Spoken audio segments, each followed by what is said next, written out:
What's up, PGF Nation? We are back. Brian Daboll fired by the Giants. We had two Heisman moments in college football. A contender in the AFC, I think, needs to move on from their coach. An NFL MVP level quarterback that I think is flying under the radar, and a lot more to get to. I'm your host, Brad Fowler, but joining me as always, my co-host, Alex Higdon. Alex, what is going on? I mean, not too much, Brad, but I think we can get to it immediately, especially with this, I don't want to call it a debacle of a Monday night game, but kind of a snoozer until the fourth quarter. Yeah, this was actually a pretty good Monday Night Football matchup as far as the teams. We got two NFC contenders, and really it was just the defenses that came to play. I think the one thing that really stood out to me, and we talked about it at the trade deadline, was the addition of Jalen Phillips for the Eagles, and it immediately paid off. He was wrecking plays in this game. Yeah, I think, when you get to when it's kind of dismal wherever you are, like it was in Miami for him, and then you get to Philly, you kind of get rejuvenated, you kind of, get a little bit of pep in your step, and I think that's what you saw, and I think that's what they expected to get from him. Two good defenses, or are you concerned at all with these offenses? I think it was like about 24, 25 degrees. However, this is when Green Bay is supposed to shine. I know we're a couple of years removed from Aaron and Brett Favre. However, Jordan Love, this is what's expected of you as a Green Bay quarterback and as a team. Look, let's get into the big news that dropped. Brian Daboll fired in New York. Look, I want to get your thoughts on this, but I understand the move. I don't think it's totally shocking. I think the timing might be a little more shocking than the actual move itself. I mean, this is now the third straight 2-8 start for New York under Daboll. So he's had some rough starts to the season. I get it. This is the fourth time this season that the Giants have blown a double-digit lead. We'll get into that game here in a second. And I think when you look at the circumstances too, Daniel Jones playing at an all-pro level, I don't think helps this situation. I mean, let's face it. And they haven't drafted well as a team. If you look outside of their first-rounders, they've had some nice first-round picks recently. They've got Neighbors, Jackson Dart's coming along. Abdul Carter is playing pretty good ball as far as recent picks. But go look at round 2 through 7. There's only been one Pro Bowler since Daboll and Joe Shane arrived in New York. And so they're either not developing players or they're not drafting impact players in the later rounds. I don't believe that all falls on Daboll. I heard Daboll, at least the reports I read, Alex, was that Daboll was the one really pounding the table for Jackson Dart in April, not the GM.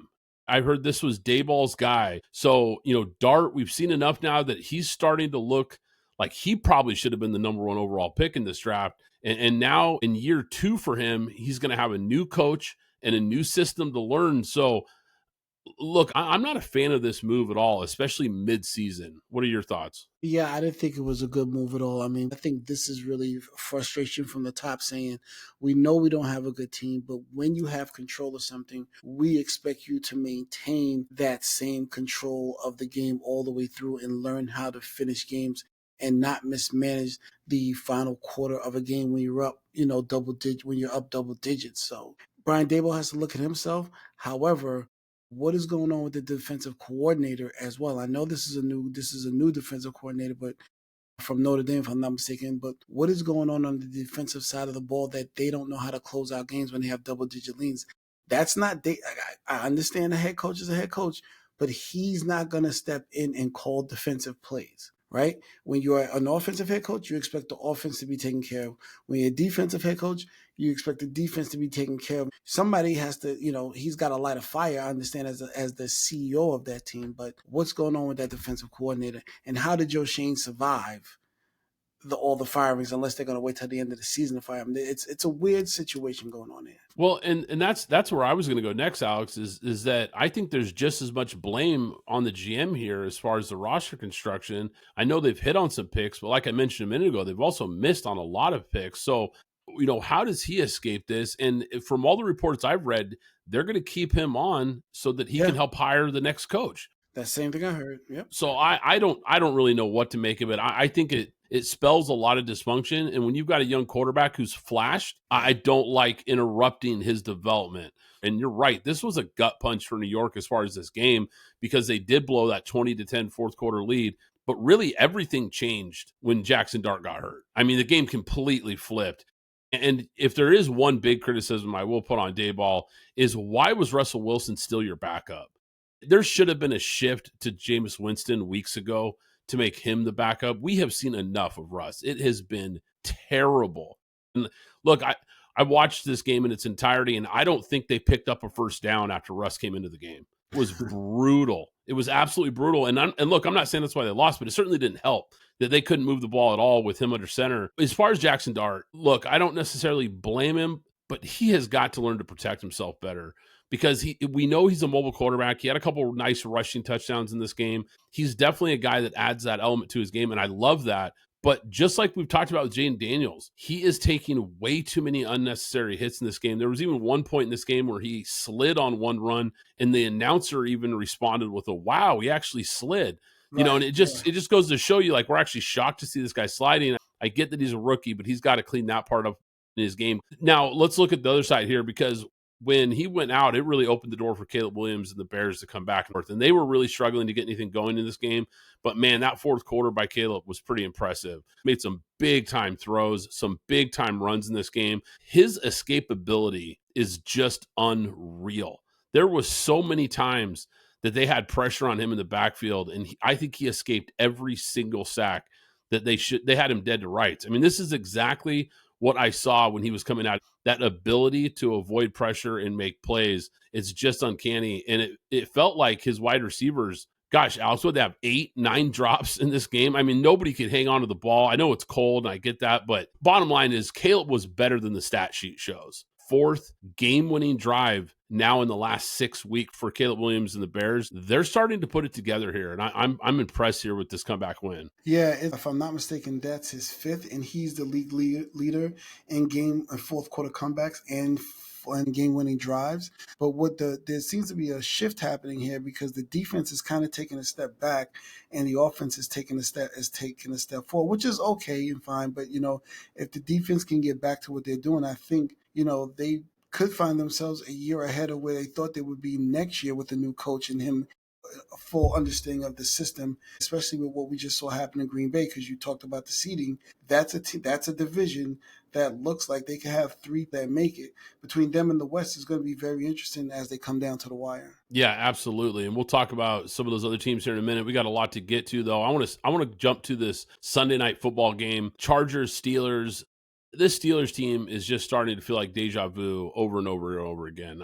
Look, they're good. They're not great. They're looking kind of like that wild card team again, really at no shot at making a run. And when you bring in these guys, these older quarterbacks, like, look, Rodgers is starting to really look his age. I know he's had moments this year, and quite frankly, he might be the best quarterback they've had in I don't know how long, but it's just not good enough. I mean, Pittsburgh goes 2 for 11 on third down, didn't even compete with a team that has more injuries to its offensive line than any team in the league. I think I heard on the broadcast they have a 5th and 6th starter at tackle right now. It's absolutely crazy. And through week 9, Justin Herbert is being hit on average 9 times per game. It's the 2nd highest in the NFL over the last 20 years. And the Chargers are allowing 17 pressures per game. That's the highest this season. I mean, this offensive line is terrible, and that Steelers front couldn't get after him in this game. And the fact that Herbert right now is 2nd in passing yards in the NFL,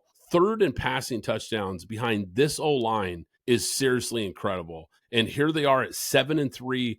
They're in the playoff mix despite all the issues they've had. I don't know how many quarterbacks would be putting up these kind of numbers and playing at this level with that kind of protection right now. It's pretty unbelievable. Yeah, so I'll start with the Steelers first. Yeah, Aaron Rodgers had a bad game. He's definitely had a bad game. But yeah, I think he's not the problem on the team. A quarterback's going to have a bad game. It is what it is. He's not the problem on the team. The problem on the team is the defense isn't playing up to the standard that is being the highest paid defense in the league. Number 2, they are 30th in rushing, not against the run in rushing. The Pittsburgh Steelers are 30th in rushing. They average 85.7 yards a game rushing. There's your problem. For the past, probably going on 3 years, they have not been able to really truly fix their rushing issue. And if you're going to bring in an older quarterback, you're going to need to, 1, have a short up offensive line, and 2, have a running game. And they don't have one. they've got to turn around and do something about this rushing game.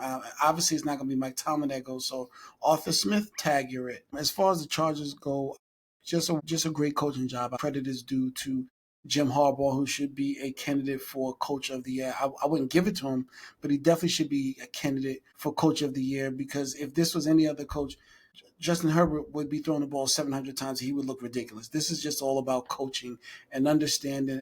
Don't take those chances. Stay within the scheme of the game, and we'll find when you can take those chances, and that's what he did. So, I'm going to give all the credit to Jim Harbaugh and the coaching staff. With this patchwork offensive line and the amount of pressure that Herbert's been under, it's just incredible that they're winning games. And he's, like I said, one of the top passers in the NFL right now. Is just unbelievable what they're doing. But you're right about the Steelers. Before we move on here, it's not all on Rodgers. Now, look, this was a terrible game by him, no doubt about it, because they actually didn't get that much pressure on Rodgers. He was just flat missing throws. Missing throws. But you're right about the rushing attack. Caleb Johnson looks like a bust, unfortunately. I mean, this guy has done nothing in this run game. The offensive line is still a big-time work in progress. And look, they're running all this 12 and 13 personnel to try to help that O-line, and it's still not working. So you're absolutely right about that. I think there's definitely some changes coming for Pittsburgh. I want to shift out west, NFC West matchup. Rams blow out the 49ers.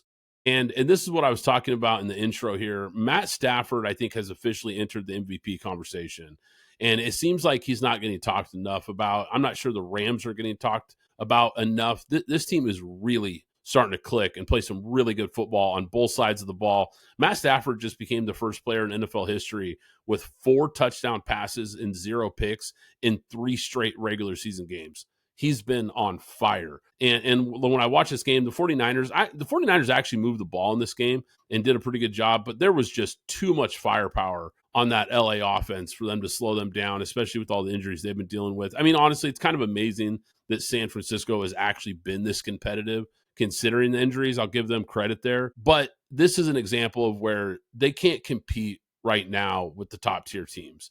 LA feels like a Super Bowl contender. I guess we could start with San Francisco. I mean, a lot of injuries there. I didn't expect them to win this game. At some point, these injuries were going to catch up, and obviously it caught up to them in this game, which is a rivalry game. They're usually much better. I mean, if you want to find some type of a slither of hope there, Mac Jones 33 or 39, 319, 3 touchdowns. Probably a lot of that came in garbage time, but it is what it is.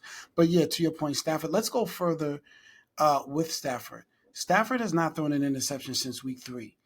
And over the past 6 weeks, he's thrown 20 touchdowns and 0 interceptions. He has 25 touchdowns and 2 interceptions. And, from an odds standpoint, I saw Drake May was the leader from an odds standpoint for MVP, but 25 TDs, 2 interceptions, 67%.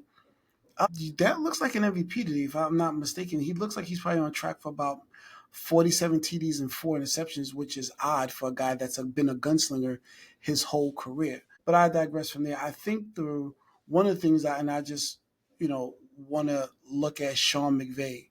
He came out with 3 tight ends. Yeah, 13 personnel. I saw it. The guy who throws the ball around came out with Cody Parkinson, Tyler Higbee, and I think the rookie Terrence Ferguson's a rookie from Oregon. Yep. Yeah. Yep. And he came out in 3 and said, I'm going to show you something different. These are the things that we used to talk about with somebody like Bill Belichick when he trades Randy Moss and switches to whatever type of 13 personnel offense and H-back offense he had with Aaron Hernandez and Rob Gronkowski, when he just switched the entire offense from being the explosive down the field to just, we're going to just use the tight ends and go down the field. And with Edelman as well. So I think these are the things that make guys that keep them at the top in terms of the class of the division, and then keep them making deep runs into the playoffs. Because once again, with everything that people may have thought about Stafford and the Rams, they look primed to make a run. And and Sean McVay is going into his house of tricks and pulling out new things that people haven't seen before. Yeah, the young defense is explosive. The offense is explosive. Puka Nacua, Devontae Adams. They've got playmakers that can run the ball. This is just a complete football team. And with Stafford healthy, because that was the big question mark in the preseason when we started hearing stories about the back, I didn't know what to make of the team because I thought, look, if he stays healthy, they could absolutely be a contender. But with his age and a back injury, which we know that can be, a very hot and cold injury that can flare up at any time. I just didn't know what to expect, but so far so good. And he stays healthy, they are dangerous. I mean, this is a team that I think is right in the mix in the NFC, if not the favorite. I mean, honestly, I think they're playing as good as anybody right now. Matthew Stafford also gets my game ball, 280 yards and 4 TDs. Matt Stafford with the game ball. I like it. I like it a lot, actually. That's a good pick. I'll get to mine here in a little bit. I want to quickly touch on this game. AFC South matchup. Jacksonville Jaguars, Texans. This was a crazy game. Jacksonville blows a 29-10 lead to the Texans and backup quarterback Davis Mills. I mean, you cannot lose this game. Trevor Lawrence did not complete a single pass in the fourth quarter. Absolutely brutal. And I know the Texans are a great defense. Don't get me wrong. I get it. But this is your franchise quarterback. This is your number one overall pick. This is the guy you paid a bunch of money to. He's got to be better. He just has to be better in these situations. You've got to find a way to win these games when you have a lead late in games like this. Because Liam Cohen has clearly upgraded this team. I don't think there's any doubt about it. I think this guy has shown he can coach. This team is competitive basically every week, it seems like. But Trevor Lawrence is holding this team back, and it's got to be painful for Jaguars fans right now. Yeah, he's ass. He's going to be, and in a year, he's going to be, probably because they're going to give him another year. And another year, we're going to be talking about him the same way when you mentioned that Kyler Murray's getting traded. Trevor Lawrence will get traded after this year, going into next year, and he's ass again. He will get traded. Enough is enough. You have the arm, you have the physique, you have this, you have that. But what was the number one thing that was spoken about Trevor Lawrence coming into this league? They didn't know if he loved football enough. That was the biggest thing. He is literally the Ben Simmons of the NFL. Literally, he's the same person. With the exception of Ben Simmons decided that I'm going to play my ass off before I get paid. And he made a couple of all defense teams and so on. So Trevor Lawrence has done nothing. He's ass. And that's it. He's getting traded next year. Enough is enough. Trade him. Get him out of here. I've been talking about it forever with Kyler Murray, and it's a great point. Both these guys were number one overall picks. Why? Because they had a ton of talent. But there's something to be said where, look, talent doesn't get you to where you need to be as a franchise quarterback. Because we've seen a bunch of talented guys come into this league and never amount to anything because it takes more than talent. And there's something to be said about your attitude and how bad do you want it, and are you a dog? Because no one's ever questioned Baker Mayfield if he's a dog. No one's ever questioned if Jalen Hurts or Patrick Mahomes or Josh. Nobody's ever questioned those guys' heart, right? But when you've got an organization that has a clause saying, you're going to stop playing Call of Duty and study your playbook, I don't think either one of these guys has the drive to be great, even though they both have the skills to, and it's just super frustrating to watch. Let's shift gears here. Ravens, Vikings, Baltimore was 1-5 just a few weeks ago. And here comes the Baltimore Ravens. And with the Steelers falling apart, this is a team that's looking more and more like they're going to cruise to a division title and probably a home playoff game. And J.J. McCarthy, look, he looks like a huge miss right now. And there's really just no way around it. And I know he hasn't had a lot of starts under his belt. And I know he's dealt with some injuries. It's too early to write him off completely. I get that. I'm not saying that he can't develop, but man, this does not look good right now. He just looks in over his head right now. I always take 3 years to look at a quarterback. Obviously we have to knock out last year because he didn't play. So his clock started this year. Same for Michael Penix, but it's the whole point of, okay, what are you going to do after this season? They still have 8 more games to play. So yeah, you have some time that you can probably get some snaps under your feet, start to get better, start to look better, because you have a talented team. Jordan Mason, Aaron Jones, Jordan Addison, T. Jockerson, and Justin Jefferson, and Jalen Naylor, who looks like he's becoming a really good slot. You have and a top 5 offensive line. There's a lot of weapons on this team. So he's been placed in a great position to do some things, and he's going to need to start to show, even if he's just dinking and dunking and has to get himself caught up to speed, because there's nothing wrong with that. That's how Jaden Daniels started last year. He dinked and dunked for the first 3 to 4 games while they got him acclimated to the tempo and everything and the speed of the game. And this is a guy that doesn't even have as many snaps as Jaden Daniels had in college. So Maybe that's part of it. He doesn't have a lot of throws and calls because of how Michigan was set up. So maybe he just needs the game needs to slow down for him, and they need to cut off some of these routes. You know, you have all these horses. Cut the routes down some, get the ball out of his hands, use the running backs, use the tight end more, and bring him along slowly so that he can catch up to the game. But again, I'll wait.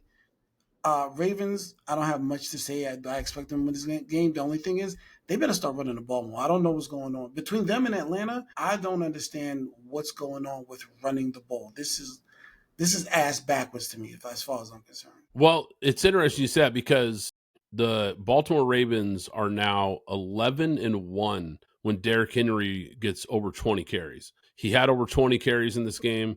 They win the game easily. I think there's absolutely something to be said about that. When they get away from their identity and who they are is when they get in trouble. But you talk about this Vikings team and how much talent they have, but really none of it is thanks to their GM. And this is a narrative that I'm coming back to because if you look at this Vikings team since Odafo-Mensah took over as the GM, 22 class, all bust. Not a single guy panned out. Who was the first round guy? Do you know?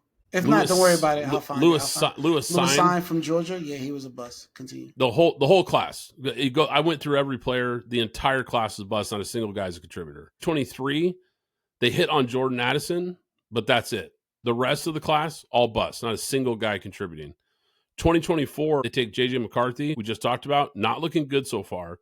And they took Dallas Turner, who's been average at best, but remember this, they took him ahead of Jared Verse, who was still on the board. So that doesn't look very good either right now. This has been a mess for this GM. I have no idea how this roster has this much talent because it's not because of the draft. I'll tell you that much right now. It's been terrible. And it's something to just keep your eye on because this team had a window, but how quickly does this window close for Minnesota here? Let's get to Patriots, Bucks. Good matchup here. This game really told me something that I think we already knew, but it's a coach and quarterback league. And when you look at the Patriots, they're the latest proof of that because how fast you can turn a franchise around once you get those two things right.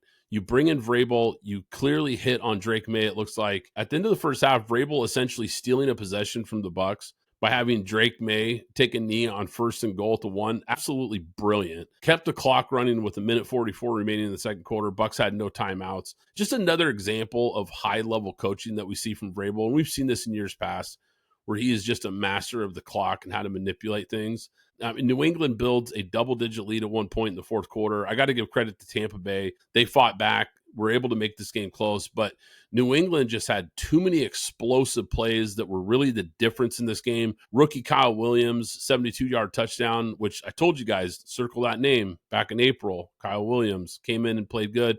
Travion Henderson had a breakout game. He got it going. And Drake May, you mentioned it a minute ago, Alex, is now tied with Matt Stafford as the betting favorite for MVP. The Tampa Bay side, this is something I spoke to a few weeks ago, and I said they're going to get to a point where the injuries start to pile up and they just can't overcome them. So Chris Godwin, Bucky Irvin, Hassan Reddick, all out. One of the guard, Luke Gedke, still injured. These injuries are just piling up and they can't. And Jalen Millen also still out. So he's missing a lot of the weapons. The run game has gone down. However, still maintaining, which is why Baker Mayfield was my choice for MVP, still being a dog out there, still not turning the ball over. And I think that's so key because it's all on him to make everything happen. 16 TDs, 2 interceptions, still out there having this team competitive and keeping them afloat. Well, I'll say this. He's keeping them afloat at the top of that division. And also Atlanta I have to keep harping on Atlanta because they're such a frustrating team. Not knowing what type of team they want to be and not having identity is allowing them to widen the gap there, and I don't believe the Panthers will hold on, but I think Baker will be able to hold on. And if those guys start to come back, let's say the last 5 weeks of the season, and they can get more, Mike Evans is out for the year, but to get rolling and to roll into the playoffs, I think they can start to upset. They're going to be a team, and so are the Seattle Seahawks. Those two teams are going to be teams that are going to be hard first round outs if they end up having to be a lot of first round matchups. That Falcons Colts game. I want to get your thoughts. What are your thoughts on the international games here? Because this is an example of You put this game on in that window. It's 9:30 East Coast time, which is pretty early. It's 6:30 West Coast time, which is crazy early. So those games are not hitting big numbers. Yes, it's NFL, and I'm sure it did fine, but that's probably your least viewed game of the Sunday slate. And it ends up being one of the best games that was played, and a lot of your fans didn't even see it. And I think this is an unfortunate situation where now you've got Thursday night football, you've got the Sunday night football game, you've got the Monday night game, which now they've added a whole bunch of double headers to those. You have so many primetime games taking up slots that I've really noticed this year that the Sunday slate has kind of suffered because of that. And we're getting a lot less good games on Sundays than it feels like we used to in years past. And this was one of your better games, or turned out to be one of your better games, if not the best game. That goes into overtime, is a great finish. And a lot of people didn't even see it. And I've heard more and more rumors that the international games are actually going to expand to the point where the NFL is thinking about doing an international game every week of the year and having that as a permanent time slot, which I don't know if I'm a fan of that at all. Your thoughts on that? I put on my business hat when I think about these things, because the NFL is a business. So I think they're going to still keep, like you said, they're going to keep expanding the games. They know that they know that there needs to be streamlined somehow, but they're going to keep making a mistake and pivoting as they go until they find the right streamline that says, okay, this is how we're going to flow with these international games. And when they get to that point, nobody's going to have a problem with it. It's going to flow the way they're supposed to flow. So they're making the mistakes now because they want to grow the game. They probably want to start some type of another NFL Europe, and so on and so forth, perhaps. But we're going to keep seeing this. So, and this, for me as a purist, I don't like it. However, as a businessman, I understand what Goodell is doing. I understand what he's trying to do. So I could be irritated with it as just a, purist of some sort, or I can understand that he's moving the game forward, trying to expand the game and take it for what it is, and know that he's going to fix it as he goes. And when we get to the point, could be 5 to 10 years from now, nobody's going to feel this way. Everybody's going to be accustomed to it, and it's going to roll and be streamlined like you don't even realize it. Yeah, because of the time difference, the window that you can put that game in is pretty limited. So Mm-hmm. I don't know how much you can shift the time around and make it work still, especially if you do want it to be a standalone game. I used to, the truth is when there was only one or two of these a year, I used to get kind of excited for them. It was almost like when Monday Night Football would do one doubleheader a year. It was almost kind of fun. It was like, oh, doubleheader, it's that one time a year. It almost is kind of exciting and different. It's gotten kind of bland now, because it's like, man, every week, okay, there's another game in Spain or there's a game in Germany. Every single week, it's kind of lost some of its flair for me. I get what you're saying. It's a cash grab. It'll probably continue, and I think it eventually will move into being a permanent window for an international games, but I think it is a little bit unfortunate for the the regional fans here in the US, so to speak. Jonathan Taylor, my goodness. this guy this guy's playing out of his mind. I mean, this guy is playing out of his mind. That was a crazy game, but man, this guy's playing so good. I just got to give a tip of the cap. I mean, he is in the legitimate MVP conversation, and I doubt he's going to win it because they just don't want to give it to running backs anymore. QBs, and I get it, but man, this is the year where, we talked about Drake May, we've talked about Stafford, and there's some other guys that I think are in the conversation, but this isn't one of those years where there's a quarterback that's just kind of running away with it. This kind of feels like this could be one of those years where you might have to think about it, because he's on pace where he can maybe even break the rushing touchdown record. He is just having an unbelievable year, and they just continue to roll. Just really quick, I can imagine Bijan Robinson standing on the other sideline saying, boy, I wish I could do that. 32 carries, 244 yards, 3 TDs, and another 42 receiving, and a game-winning run at that. Yeah, he was unbelievable, man. And I think, that's a big bounce back win for the Colts after the Steelers kind of punched them in the mouth and had people questioning, okay, are the Colts really this good? Is Jones really this good? I think that was a really nice response. And I said it the other week, and I'll say it again. I know the Falcons are having kind of a rough year, but it feels like this team is close. I really do believe that. I think they're headed in the right direction. They just have a few things they have to clean up, but I like this young pass rush. I like the weapons on this offense. They just feel like they haven't put it all together yet, but there's enough pieces here where They just haven't learned how to finish a lot of these games. Bijan Robinson, a top 3 running back for most of y'all, probably a top fantasy pick in a lot of people's draft, is 15th in attempts.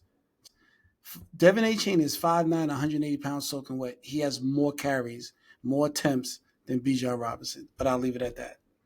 The only pushback I always have is I know he gets a lot of targets. So I know they get him the ball a lot, but I do think there is something to be said about just lining up under center and hand this guy the rock and get your offensive lineman going downhill. There's something to be said about just committing to the run, similar to like what we saw on the other side of the field with the Colts. Alex, this week's game ball for me is going to go to Lions quarterback Jared Goff. And this isn't a game that we talked about, but he was absolutely lights out in this game. And look, I got to give credit to Dan Campbell. Decided to take over play calling duties for the Lions, and they looked razor sharp on offense. Goff, 25 for 33, 3 touchdowns, no picks, a 94.1 QBR, and a blowout win over Washington. They were just dialed in for this game. And this is the second time that we've seen Dan Campbell take over play calling duties. I think sometimes people don't give enough credit for how good of a coach this guy is. I think we see this big guy with the bite in the kneecaps and the rah-rah stuff. And, we think of him as this motivator, but this guy's a pretty good football coach.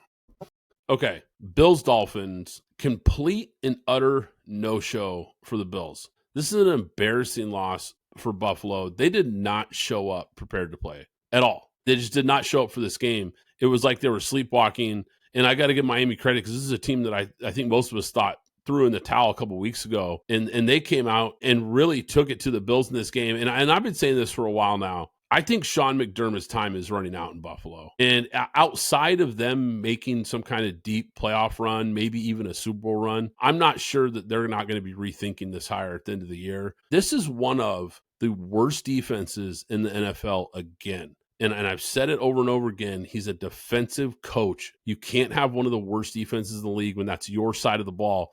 This team continues to be carried by Josh Allen in the offense. And if he's off one week, they can't win. They are so dependent on that quarterback. And I'll give you a perfect example. Look at Kansas City. Mahomes has had several subpar games, especially when you look at like last year. He had a lot of games where he was just subpar, and the defense and the rest of the team step up, and that team cruises to another Super Bowl appearance. When Josh Allen plays an off game, they cannot win because the defense is so bad. The rest of the team is not there to pick him up when he's not playing at his best. And the Bills continue to play to the level of their competition. And that comes back to coaching for me. You got to have your guys ready to play week in and week out. You can't just get up for the big games and sleepwalk against a division opponent.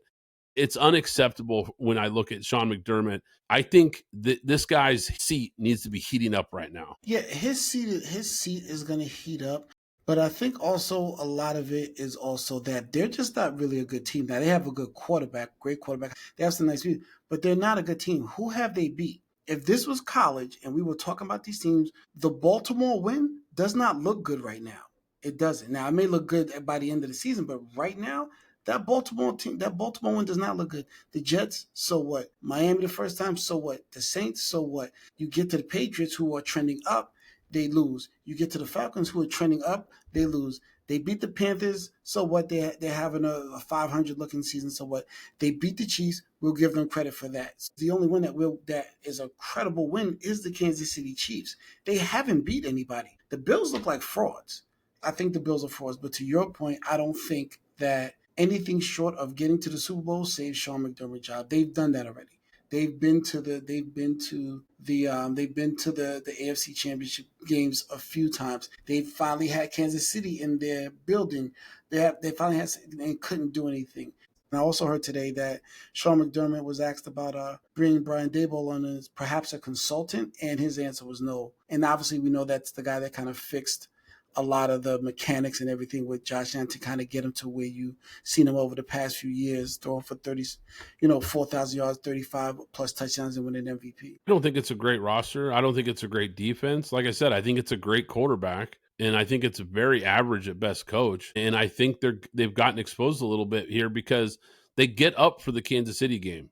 That's an easy game to get up for. You cannot continue to play down to the level of these bad teams. It's not acceptable if you're going to be a legit Super Bowl contender. And you're right, they made some AFC Championship games. I guess my point was maybe if they break through, they get to a Super Bowl. Maybe yeah. Super Bowl or bust. You have to get to the Super Bowl.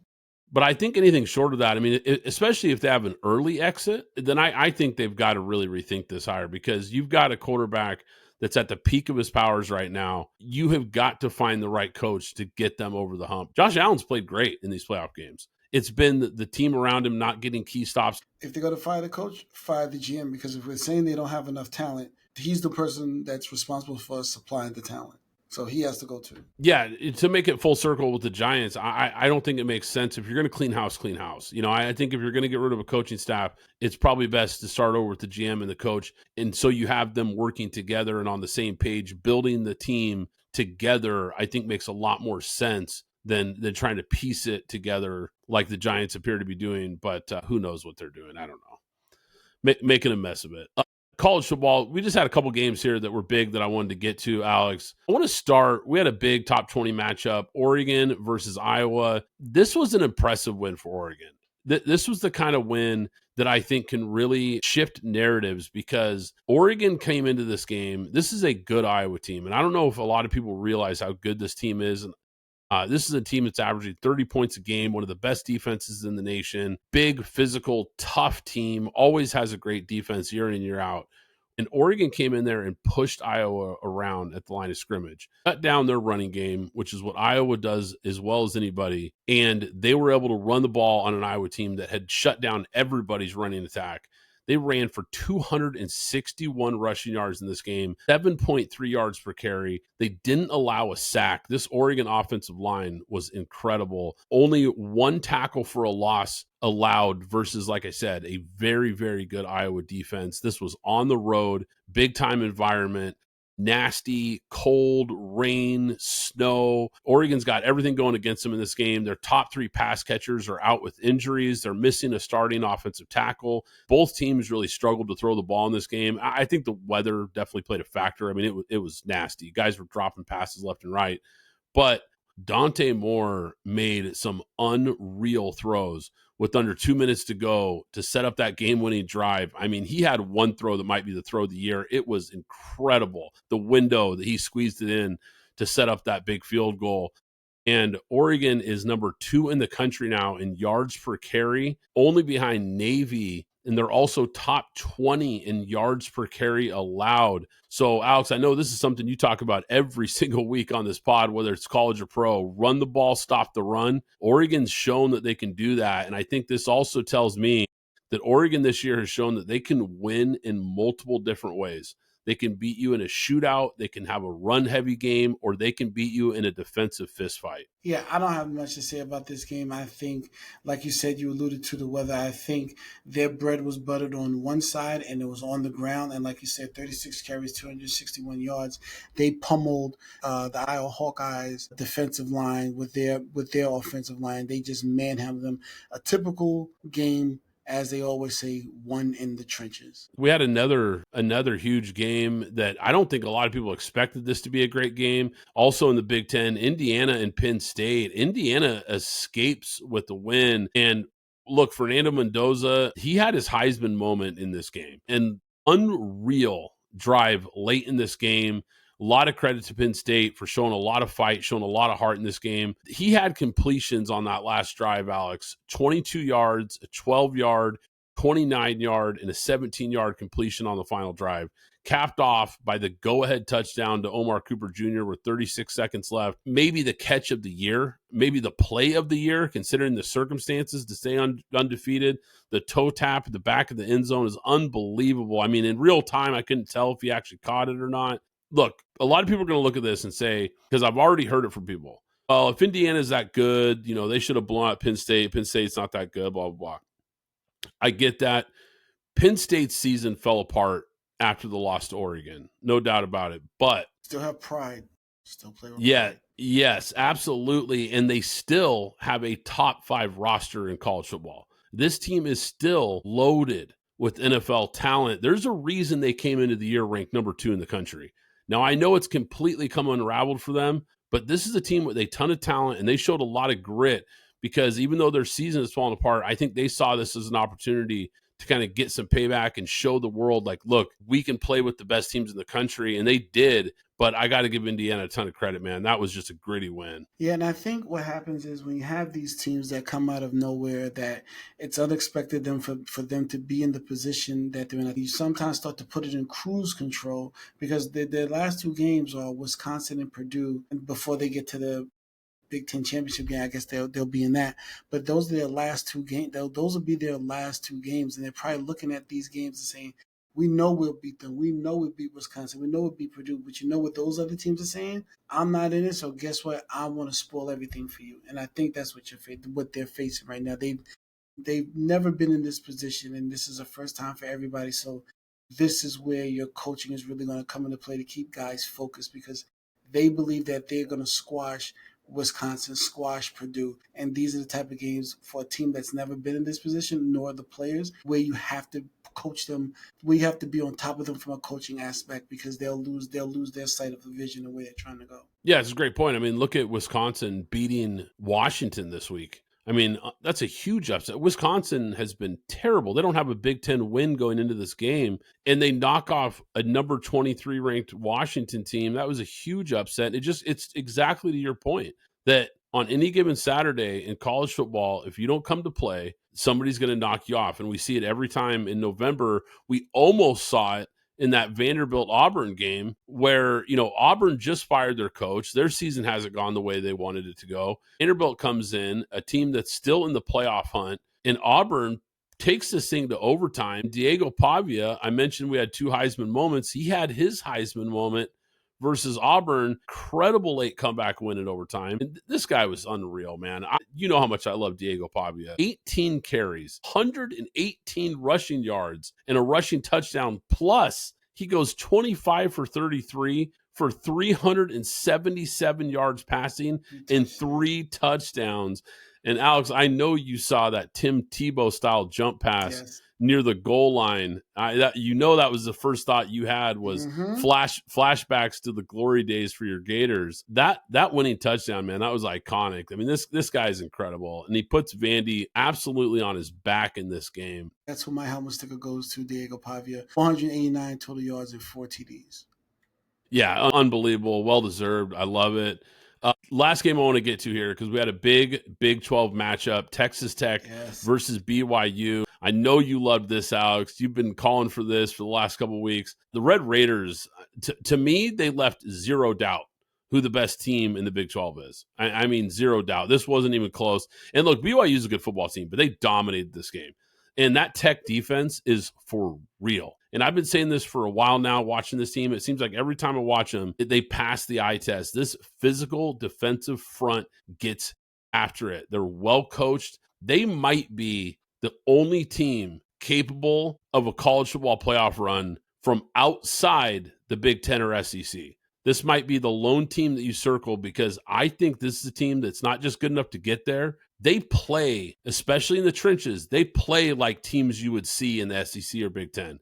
They are physical, they are tough, and I think this is a team that could really be dangerous in this college football playoff. And my helmet sticker, Alex, is going to go to Texas Tech linebacker Jacob Rodriguez. 14 tackles, a tackle for a loss, an interception, a fumble recovery. This guy was in on every single play, it felt like, in that beatdown of BYU. So he gets the helmet sticker for me, Alex. Yeah, listen, Texas Tech, you did your job. TCU, you're up next. I told you I'm emotionally betting against every team for the rest of the year that BYU plays. And right now on the AP poll, they're 12th. Hopefully, when we see the real poll come out on tomorrow, they'll be hovering around 12th, which means bubble time. And the last 3 games, we can get them and push them out of the playoffs. Doesn't mean they don't need to be ranked. I need things set up a certain way in my head, and that's the way I want them set up. It's hate towards BYU, but I don't hate your school. I just don't want you in the playoffs this year. You'll be all right. You'll be all right. You have AJ DeBance in basketball. You'll be all right. You'll be fine. Hey, you know what? I think we're about to get out of here, right, Brad? Yeah, before we get out of here, I really wanted to mention I didn't give him a game ball But I wanted to mention DeMarcus Lawrence, a 34-yard fumble return for a TD, and then a 22-yard fumble return for a TD. He solely was responsible for 14 points and 56 yards of quote unquote offense for Seattle. At some point, but I think we should have a conversation about some of these teams, because every year there's about 4 to 5 new teams that pop up in the playoffs. We need to start talking about who Tampa Bay can be, who Seattle can really be, because I think these two teams are going to play spoilers for somebody, and perhaps one of these teams get to make a deep run because they're going to play spoiler for somebody. One of these teams could be the Cincinnati of what it was at 3-4 years ago. Yeah, I could see it. And look, we saw these teams square off a few weeks ago in what was one of the best games in the NFL this year. I mean, it came down to the wire, huge plays back and forth, 2 late lead changes. Darnold led a drive to take a lead. Baker comes back, takes the lead late, and then Darnold tried again at the very end and gets the ball knocked away. That was an unbelievable game. So you're right. 2 really good teams, 2 tough football teams, 2 good quarterbacks, 2 good coaches. That's going to be 2 fun teams to kind of track down the stretch here. Guys, look, if you enjoy the show, do us a favor. Hit that like button, hit that subscribe button so you don't miss out on any new episodes. But once again, I'm Brad Fowler. He's Alex Higdon. This is Pint Glass Football, and we'll catch you next time.